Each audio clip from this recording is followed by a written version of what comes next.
Agora, eu gostaria de trazer uma visão mais conteudista sobre aquilo que nós estamos lendo neste poema.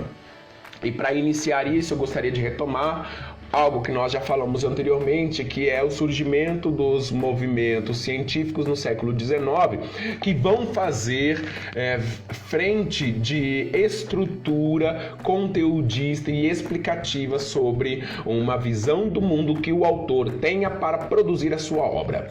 Me explico. O naturalismo viu surgir obras como, por exemplo, O Curtiço, no qual seu autor, Aloysio Azevedo, pegou a teoria do determinismo e incorporou na vivência, na ação dos personagens ali do seu romance para explicar essa teoria científica. De forma semelhante, o naturalismo viu surgir no positivismo a oportunidade, através do autor Machado de Assis, em colocar na boca de seu personagem Brás Cubas, em Memórias Póstumas de Brás Cubas, a teoria do humanitismo na sua narração, que na verdade é a teoria do positivismo explicado através da ficção. Pois bem, nós vemos nesses dois sentidos surgir aquilo que vai ser denominado como romance de tese. O romance de tese é o autor incorporando a teoria científica na sua obra literária. Eu me debruço sobre Cristiane Sobral com esse meu conhecimento. Entretanto, quando eu olho para esta obra literária, eu me recordo que no nosso país é impedido praticamente de construir uma teoria literária que represente a afro e a afro-brasilidade. Me explico. Impedido por conta de um racismo estrutural no qual colocou a literatura encaixotada em locais fechados, como a minha, inacessível para grupos que são ditos marginalizados ou... como é que é o termo que usam? Não é? Poucos... quando uma parcela pouca da sociedade, não é isso? Minorias, que não tem acesso a essas minorias, quando na verdade é a maioria, né? E aí nós vemos que essas teorias que há hoje não nos abarcam. Essas teorias não abarcam Cristiane Sobral. Mas nós vemos que mesmo assim, o seu esforço de representar esta negritude está presente na sua obra, porque ela pega estes elementos da sociabilidade do negro, estes elementos da teoria segregadora, como por exemplo da própria miscigenação que a autora aqui cita em sua obra, para desconstruir e produzir algo novo. É esta a função da literatura de Cristiane Sobral. Desconstruir esta visão segregadora do Brasil, do brasileiro, do preto, da literatura como um todo e construir algo novo. Volto-me para o texto para nós fazermos a nossa análise conteudista. Mentiras. Igualdade que descaracteriza, mistura que não traz envolvimento, diferença que inferioriza, falácias de um país em desenvolvimento. Aqui, obviamente, que ela está falando para você, que diz que não precisa de consciência negra, é de consciência humana.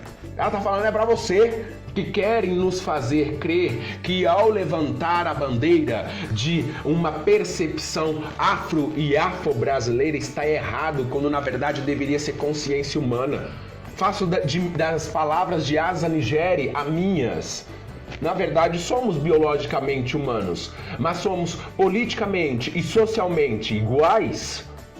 Quem que você vê sendo morto na frente do supermercado do Carrefour? É um branco ou um preto? E quem que está matando este preto? Eu imagino como é que seria, o que os brancos fariam se fossem dois pretos matando um branco na frente do supermercado? Será que já estaria tocando fogo? Não é? Há uma pintada de branco. Olha, é possível até a gente ouvir um pouquinho de Fanon, nesses trechos dela. Socialismo burro e manco. O racismo continua sendo tratado como brincadeira, mas para negros e brancos, Olha isso que interessante, o sapato não aperta da mesma maneira. E aqui nós precisamos fazer uma grande observação sobre esse simbolismo do sapato. O simbolismo, movimento literário, no qual nós vemos utilizar um jogo linguístico para representar algo, o dito pelo não dito.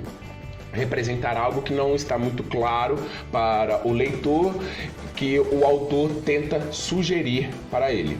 O maior representante do simbolismo, Cruz e Souza, um negro de Santa Catarina, ele que vai produzir uma obra lá no início do século XX, finalzinho do século XIX, literalmente caracterizando como que o racismo vai ser visto até os dias de hoje.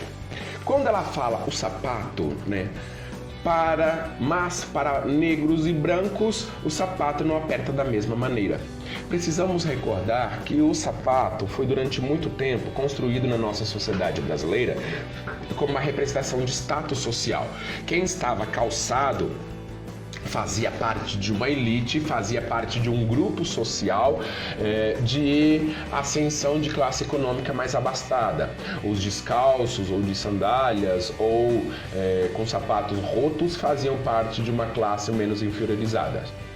Não seria muito estranho nós vemos, por exemplo, esses grupos de pessoas trabalhadoras que recebiam de seus patrões aqueles sapatos que não lhes serviam mais, eles davam para calçar, que por sua vez passavam de o pai para o filho, de um irmão para o irmão. Trazendo para a nossa contemporaneidade, acontece muito frequente, por exemplo, as trabalhadoras domésticas que recebem de suas patroas as roupas, os sapatos, as vestimentas de que não lhes agradam mais e aí elas usam. Então o sapato nem sempre é do tamanho da pessoa. Isso nos faz refletir muito também sobre essa estrutura de visão do que seria uma classe social através do sapato, mas também de como nós vemos a ajuda, o auxílio como algo de piedade e de descarte. Não serve para mim, vá para o outro. Claro que há sim uma visão humanista nisto, mas quando se tem o racismo no meio, é preciso ter dúvida sempre. E Cristiane Sobral ressalta essa dúvida em nós também, suscita essas interpretações. 2 versos adiante, ela fala assim: o racismo continua sendo tratado como brincadeira. O racismo continua sendo tratado como brincadeira. Né? O racismo continua sendo tratado, na verdade agora não é nem como brincadeira, como diria o vice-presidente Mourão, o racismo não existe. Na verdade, tenta-se apagar essa visão racista, mesmo você tendo jovens sendo pretos nas periferias, mesmo você tendo candidatas eleitas pretas sofrendo racismo nas mídias sociais, mesmo você vendo clientes pretos sendo mortos na frente dos supermercados. O racismo não existe, vice-presidente Mourão. Cristiane Sobral, antes mesmo do Mourão soltar essa falácia vergonhosa, ela já nos traz isso. Fiquem atentos. Ela emana essa mensagem através do seu poema Mentiras. Esta frase, o racismo continua sendo tratado como brincadeira, nós podemos potencializar. Quem nunca presenciou uma pessoa fazendo piada racista? Não se ofenda, que eu estou fazendo brincadeirinha. Olha, minha avó é preta, tem um monte de amigo preto. Então, nesse sentido que Cristiane Sobral chama a nossa atenção.